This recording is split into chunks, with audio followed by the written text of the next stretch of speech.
വരികളിലൂടെ നമുക്ക് പറയാനുള്ള കാര്യങ്ങൾ പറയാൻ പറ്റുന്നുണ്ടോ എന്നുള്ളതാണ്. പിന്നെ മറ്റേത് സംഗീതം ചെയ്യുന്ന ആളുടെ ലോകമാണ്.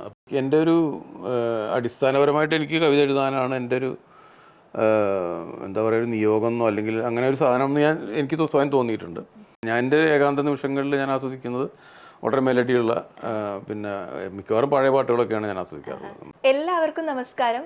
നമ്മുടെ മലയാളികൾക്ക് അഭിമാനവും അഹങ്കാരവും ഒക്കെ ആയിട്ടുള്ള ഒരു വ്യക്തിയാണ്, ഒരുപാട് സ്നേഹമുള്ള ഒരു വ്യക്തിയാണ് റഫീഖ് അഹമ്മദ്. അദ്ദേഹത്തിൻ്റെ വരികൾ എന്ന് പറയുമ്പോൾ നമുക്കറിയാം ഒരുപാട് കവിത തുളുമ്പുന്ന വരികളാണ്. എന്നാൽ കവിത മാത്രമാണോ അല്ല, എല്ലാ തരത്തിലുള്ള പാട്ടുകളും എഴുതി നമ്മളെ അങ്ങനെ കയ്യിലെടുക്കുന്ന ഒരു വ്യക്തിയാണ്. നമ്മുടെ ഒരു മൂഡൊക്കെ ചേഞ്ച് ചെയ്യാനായിട്ട് അദ്ദേഹത്തിൻ്റെ ഒരു പാട്ടൊക്കെ കേട്ടിരുന്നാൽ തന്നെ ഒരു പ്രത്യേക സുഖമാണ്. അപ്പം ഇന്ന് നമ്മുടെ കൂടെയുള്ളത് ശ്രീ റഫീഖ് അഹമ്മദ് ആണ്. നമസ്കാരം സർ. സാറിൻ്റെ ഒരു കരിയർ ഇപ്പോൾ കവി എന്നുള്ള രീതിയിൽ നിന്നിട്ട് പിന്നെ സിനിമ, പാട്ടെഴുത്ത് അതിലേക്ക് വരികയായിരുന്നല്ലോ. അപ്പോൾ സ്റ്റാർട്ടിങ്ങിൽ സാറിൻ്റെ ആ ഒരു ഖർഷോമിൽ തുടങ്ങിയപ്പോൾ നല്ല പാട്ടുകളോട് കൂടെ തന്നെയായിരുന്നു ആദ്യത്തെ ആ ഒരു അരങ്ങേറ്റം തന്നെ. പിന്നെ ഒരു ഗ്യാപ്പ് ഇട്ടിട്ടാണ്, ഒരു 5 വർഷത്തെ ഗ്യാപ്പിന് ശേഷമാണ്. അപ്പോൾ സാറ് ഇങ്ങനെ സിനിമ പാട്ട് എഴുതുക എന്നൊന്നും പ്ലാൻ ചെയ്തിട്ട് അതിനുവേണ്ടി ശ്രമിച്ചിട്ടൊന്നും ഇല്ലല്ലോ, അതെങ്ങനെ വന്നു ചേർന്നതല്ല. അപ്പൊ സാറിന് കൂടുതൽ ഇഷ്ടം കവിതകൾ എഴുതുന്നതാണോ അതോ സിനിമാ ഗാനങ്ങൾ എഴുതുന്നതാണോ? കൂടുതൽ ഒരു താല്പര്യം കൂടുതൽ ഏതിനോടാ? താല്പര്യത്തിൻ്റെ അല്ല, എനിക്ക് എൻ്റെ ഒരു അടിസ്ഥാനപരമായിട്ട് എനിക്ക് കവിത എഴുതാനാണ് എൻ്റെ ഒരു എന്താ പറയുക, ഒരു നിയോഗമെന്നോ അല്ലെങ്കിൽ അങ്ങനെ ഒരു സാധനം എന്ന് എനിക്ക് സ്വയം തോന്നിയിട്ടുണ്ട്. മറ്റേതൊക്കെ ഈ പറഞ്ഞ പോലെ പിന്നീട് വന്നു ചേർന്ന ചില കാര്യങ്ങളാണ്. കവിത ഞാൻ പണ്ട് മുതൽ ആരും വായിച്ചിട്ടില്ലെങ്കിലും വായിച്ചാലും ഞാൻ സ്വന്തമായിട്ട് പിന്നെ എഴുതിക്കൊണ്ടിരുന്ന ഒരു സംഗതിയാണ്. അതിപ്പോഴും തുറന്നുകൊണ്ടിരിക്കുന്നുണ്ട്. പാട്ട് എന്ന് പറയുന്നത് ഈ പറഞ്ഞ പോലെ സിനിമക്കാർക്ക് ആവശ്യമുള്ളപ്പോൾ അവർ എന്നെ വിളിക്കും, ഇല്ലെങ്കിൽ ചിലപ്പോൾ വിളിച്ചില്ല എന്ന് വരും. അതത്രേ ഉള്ളൂ. അതൊരു എന്നിടയിൽ വന്നു പോകുന്നൊരു കാര്യം മാത്രമാണ്. സാറിങ്ങനെ എഴുതുന്ന സമയത്ത് നമ്മൾ മനസ്സിൽ ഒരു ഫൈനൽ ഒരു നമ്മുടെ മനസ്സിലുള്ള അത് തന്നെ ട്യൂൺ ചെയ്ത് വരുമ്പോൾ അതിൽ നിന്ന് ഇങ്ങനെ വളരെയധികം മാറ്റമൊക്കെ സംഭവിക്കാറില്ലേ? അതൊക്കെ മാറ്റം വരാറുണ്ട്. കാരണം രണ്ട് വ്യക്തികളല്ലേ ചെയ്യുന്നത്. അപ്പൊ സാറിന്റെ മനസ്സിലുള്ളത് വേറൊരു രൂപമായിരിക്കും അല്ലേ? അതങ്ങനെ ആയിരിക്കും, ചിലപ്പോൾ അങ്ങനെ ആയിരിക്കും. അത് വേറെ. ഞാൻ പോകുന്നത് അങ്ങനെ സംഗീതത്തെ കുറിച്ച് അധികം ആലോചിക്കാറില്ല എഴുതുമ്പോൾ. ഞാൻ വരികളിലൂടെ നമുക്ക് പറയാനുള്ള കാര്യങ്ങൾ പറയാൻ പറ്റുന്നുണ്ടോ എന്നുള്ളതാണ്. പിന്നെ മറ്റേത് സംഗീതം ചെയ്യുന്ന ആളുടെ ലോകമാണ്. അപ്പോൾ അവർക്കറിയാം എങ്ങനെയാണത് പിന്നെ ട്രെൻഡി ആവുക, അല്ലെങ്കിൽ എങ്ങനെയാണ് അത് ഹിറ്റാവുക, അതെങ്ങനെയാണ് ആകർഷണീയമാവുക എന്നുള്ളതിനെ പറ്റി അവർക്കറിയാമല്ലോ. അപ്പോൾ അത് അവർക്ക് വിട്ടുകൊടുക്കുക എന്നുള്ളതാണ് എൻ്റെ ഒരു ശരി.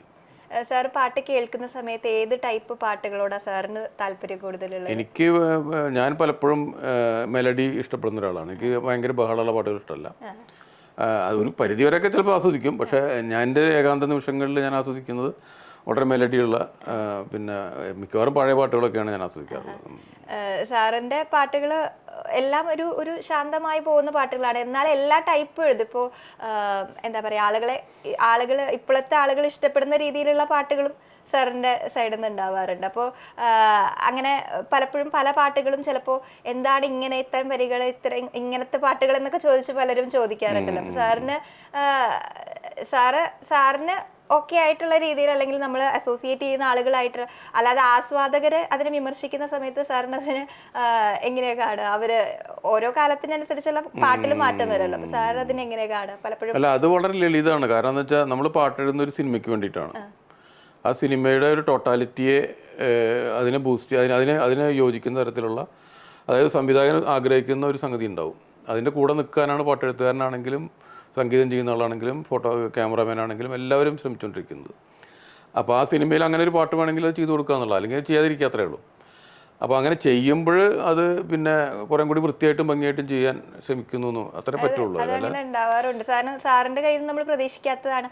അപ്പങ്ങളെമ്പാടും കപ്പപ്പുഴുക്ക് അതുപോലുള്ള പാട്ടുകളൊന്നും പ്രതീക്ഷിക്കും, പക്ഷെ അതും നല്ല രീതിയിൽ ആളുകൾ ഏറ്റെടുക്കുന്നുണ്ട്. അതേസമയം അങ്ങനെ അത് 2 രീതിയിൽ കാണുന്നുണ്ട്. പക്ഷെ നമുക്ക് ഒട്ടും സാറിന്റെ കയ്യിൽ നമ്മൾ അങ്ങനെ പ്രതീക്ഷിക്കാറില്ല അങ്ങനത്തെ ഒരു രീതിയിൽ. പക്ഷെ എല്ലാ ജോണറിലുള്ള പാട്ടുകളും എഴുതാനായിട്ട് സാർ ശ്രമിക്കാറുണ്ടല്ലോ. അപ്പോൾ ഇപ്പൊ നമ്മൾ കവിതയൊക്കെ പാട്ട് എഴുതുന്ന സമയത്ത് നമ്മൾ വീട്ടിൽ തന്നെയാണോ എഴുതുന്നതും കാര്യങ്ങളും? മിക്കവാറും അങ്ങനെയാണ്. ഇപ്പോൾ ഈ കോവിഡിന് മുമ്പൊക്കെ നമ്മൾ പിന്നെ പുറത്തൊക്കെ പോയിട്ട് അവർ പറയുന്ന സ്ഥലത്തൊക്കെ ഇരിക്കാറുണ്ട്. കോവിഡിന് ശേഷം പിന്നെ പലപ്പോഴും ഈ ഫോണിലൂടെയൊക്കെയാണ് അധികം, ഇൻ്റർനെറ്റ് സൗകര്യങ്ങളൊക്കെ ഉപയോഗിച്ചുകൊണ്ടാണ് ചെയ്യുന്നത്. പിന്നെ ഈ നേരത്തെ പറഞ്ഞതെന്ന് വെച്ചാൽ ഇതിപ്പം ഒരു വളരെ ഒരു ദേശീയ അവാർഡൊക്കെ കിട്ടിയിട്ടുള്ള വളരെ ഇതായിട്ടൊരു നടനാണെന്ന് വിചാരിച്ചു, വളരെ പ്രഗത്ഭനായ നടനാണെങ്കിലും അയാൾ പലതരത്തിലുള്ള വേഷങ്ങൾ, ചിലപ്പോൾ വില്ലൻ്റെ വേഷങ്ങൾ ചിലപ്പോൾ ആൾക്ക് അഭിനയിക്കേണ്ടി വരും, അല്ലെങ്കിൽ ഒരു ദുഷ്ടകഥാപാത്രത്തിന് അഭിനയിക്കേണ്ടി വരും. അത് സിനിമയ്ക്ക് വേണ്ടി ചെയ്യുന്നതാണല്ലോ. പാട്ടെഴുത്തുകാരനും അത്ര തന്നെ വിചാരിച്ചാൽ മതി. അതിലിപ്പം സിനിമയ്ക്ക് വേണ്ടി നമുക്ക് ചിലപ്പോൾ ഒരു കോമഡി പാട്ട് അല്ലെങ്കിൽ ഒരു അടിപൊളി പാട്ട് വേണമെങ്കിൽ അത് ചെയ്യാൻ നമ്മൾ നിർബന്ധിതരല്ല, നമ്മൾ വി ആർ ചെയ്യണത് നമുക്ക് അതിനു വേണ്ടി ചെയ്യുക എന്നുള്ളത്. അതാണ്. അപ്പോൾ സിനിമയ്ക്ക് വേണ്ടിയിട്ടാണത്. അതിലൂടെ നമ്മൾ ആത്മപ്രകാശനം അല്ല വരുന്നത്. അങ്ങനെ ചെയ്യുമ്പോൾ അത് വൃത്തികെട്ട ഒരു രീതിയിലാവരുതെന്ന് മാത്രമേ ഉള്ളൂ. അത് മോശപ്പെട്ട പിന്നെ ഒരു സഭ്യതരം അല്ലാത്ത വാക്കുകൾ ഉപയോഗിക്കുക, ആശയങ്ങൾ ഉപയോഗിക്കുക, അത് ചെയ്യരുതെന്ന് മാത്രമേ ഉള്ളൂ. അല്ലാതെ മറ്റേതിപ്പോൾ പഴയ കാലത്തും ഭാസ്കരൻ മാഷാണെങ്കിലും വയലാറാണെങ്കിലും ശ്രീകുമാരൻ തമ്പിയൊക്കെ തന്നെ പലതരത്തിലുള്ള ജോണറിലുള്ള പാട്ടുകൾ എഴുതിയിട്ടുണ്ട്. നമുക്കത് നോക്കിക്കഴിഞ്ഞാൽ അറിയാൻ പറ്റും. അപ്പോൾ അത് സിനിമയുടെ ഒരു വിഷയം, സിനിമയുടെ അകത്ത് നിൽക്കുന്നുകൊണ്ടുള്ള വിഷയമാണ്. പുറത്ത് കവിതയിൽ നമുക്ക് സ്വന്തമായിട്ടുള്ള കാര്യങ്ങൾ എഴുതാൻ പറ്റും. സാർ അങ്ങനെ ചെയ്യുന്ന, അതായത് ഇപ്പൊ സിനിമയ്ക്ക് വേണ്ടി മാത്രമാണ് ചെയ്യുന്നതെങ്കിൽ പോലും അത്തരം പാട്ടുകളും വൈറലാണ്, എല്ലാവരും ഏറ്റെടുക്കുന്ന പാട്ടുകൾ. സംഗീതവും എല്ലാം കൂടി ചേരുമ്പോഴും പിന്നെ ആ ദൃശ്യവും സിനിമയെ കൂടി വിജയിക്കുമ്പോൾ പാട്ടും വിജയിക്കുന്നു. സാറിന് തിരക്കുള്ള സമയത്ത് കുറച്ച് സമയം നമുക്ക് വേണ്ടി തന്നതാണ്. ഒരു ചോദ്യം കൂടെ ചോദിക്കട്ടെ. നമ്മള് പാട്ടെഴുത്തല്ലാതെ സാറിന് ചിത്രരചന ഇഷ്ടമാണെന്ന് ഇങ്ങനെ കേട്ടിട്ടുണ്ട്. അല്ല, അത് ചെറുപ്പം മുതലിങ്ങനെ, അതിപ്പോൾ കുട്ടികളൊക്കെ വരയ്ക്കുന്ന പോലെ ചിത്രം വരയ്ക്കാൻ താല്പര്യമുണ്ട്. പക്ഷെ അതിലൊന്നും അങ്ങനെ ഒരു കൂടുതൽ മുന്നോട്ട് പോകാനൊന്നും എനിക്ക് പറ്റിയിട്ടില്ല. അതെൻ്റെ ഈ പറഞ്ഞ പോലെ ഒരു സ്വകാര്യ സന്തോഷമായിട്ട് ഞാനിങ്ങനെ കൊണ്ടു നടക്കുന്ന ഒരു കാര്യമാണ്. അത് ആളുകളെ കാണിക്കാൻ പറ്റിയ തരത്തിലുള്ള ചിത്രങ്ങളൊന്നും ഞാൻ വരച്ചിട്ടില്ല. നമ്മളിങ്ങനെ ഫ്രീ ടൈം കിട്ടുമ്പോൾ അങ്ങനെ എന്തെങ്കിലുമൊക്കെ കുത്തി വരച്ചുകൊണ്ടിരിക്കും. അതങ്ങനെ എപ്പോഴും അങ്ങനെ തന്നെ ചെയ്തുകൊണ്ടിരിക്കും. അത് പണ്ട് മുതലുള്ളൊരു ശീലം എന്നുള്ള നിലക്കാണ്. പക്ഷേ ഒരു ചിത്രകാരൻ എന്നുള്ള രീതിയിൽ അറിയപ്പെടുന്ന തരത്തിലുള്ള ഒരു ചിത്രങ്ങളൊന്നും വരയ്ക്കാൻ എനിക്ക് പറ്റിയിട്ടില്ല. അങ്ങനെ എൻ്റെ ഒരു സ്വകാര്യ സന്തോഷം എന്നുള്ള രീതിയിൽ പാട്ടോ കവിത ഒന്നും എഴുതുന്ന പോലെ അല്ലല്ലോ. ചിത്രം വരയ്ക്കാൻ വളരെ ഒരു പേനയും കടലാസും ഉണ്ടെങ്കിൽ എപ്പോൾ വേണമെങ്കിൽ വരയ്ക്കാവുന്നതാണല്ലോ. അങ്ങനെ ചെയ്യാറുണ്ട്, അത്രേ ഉള്ളൂ. അല്ലാണ്ട് അതിനൊന്നും വലിയൊരു പ്രാധാന്യമില്ല. സാർ ഇങ്ങനെ എഴുതുന്ന സമയത്ത് ആ ഒരു വരികൾ അല്ലെങ്കിൽ ആവശ്യമായിട്ടുള്ള അത്തരം നല്ല നല്ല വാക്കുകളൊക്കെ ഇങ്ങനെ മനസ്സിലേക്ക് ഫ്ലോ ആയിട്ട് ഇങ്ങനെ വരുന്നത് അത് വായനയുടെ ഒരു ബേസ് ഉള്ളത് കൊണ്ടാണ്. അതങ്ങനെ തന്നെ ആയിരിക്കും. വായനയില്ലാതെ എഴുതാൻ പറ്റില്ല. വായനയില്ലാതെ ആർക്കും എഴുതാൻ പറ്റില്ല. അപ്പോൾ ചെറുപ്പം മുതലേയുള്ള വായനയുടെ ഒരു ഫലം തന്നെയാണത്.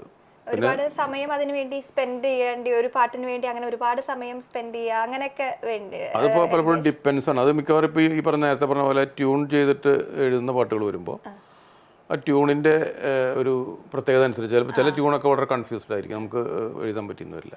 അങ്ങനെ സമയമെടുക്കും. ചില ട്യൂൺസൊക്കെ വളരെ ലളിതമായിരിക്കും, വളരെ നമുക്ക് എഴുതാൻ, ചിലത് കേൾക്കുമ്പോൾ തന്നെ നമ്മുടെ ഉള്ളിൽ വരികൾ വരും. അങ്ങനെ അതിപ്പോൾ അതൊരു നേരത്തെ പറഞ്ഞ പോലെ ഓരോ ഡിപ്പെൻസാണ്. അത് കൃത്യമായിട്ട് അത് എങ്ങനെയാണെന്ന് പറയാൻ പറ്റില്ല.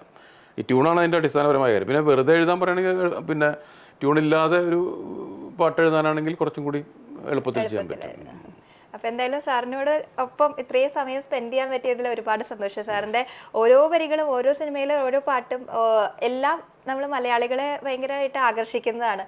ഇപ്പോൾ അന്യഭാഷാ ചിത്രങ്ങൾ മലയാളത്തിലേക്ക് വരുമ്പോൾ അതിനിപ്പോൾ PS2 ഒക്കെ പോലെയുള്ള ചിത്രങ്ങളിൽ എഴുതിയ വരികളാണെങ്കിൽ അപ്പോൾ അതിനെ നമ്മളിങ്ങനെ ട്രാൻസ്ലേറ്റ് ചെയ്ത് വരുന്ന പോലെയാണല്ലോ. എങ്കിൽ പോലും അതും നമ്മളെ അട്രാക്ട് ചെയ്യുന്നു. അങ്ങനെ സാറിൻ്റെ വരികൾ ഒരു എന്താ പറയുക, ഒരു മാജിക്കലാണെന്ന് പറയാം. മലയാളികൾ പൊതുവെ വേറൊരു ലോകത്തേക്ക് കൊണ്ടുപോകാനായിട്ട് പറ്റുന്ന വരികളാണ്. അപ്പോൾ ഇനിയും അങ്ങനെയുള്ള വരികളും സംഗീതം പാട്ടും ഒക്കെ ആയിട്ട് നമുക്ക് ഇനിയും കാണാം. Thank you.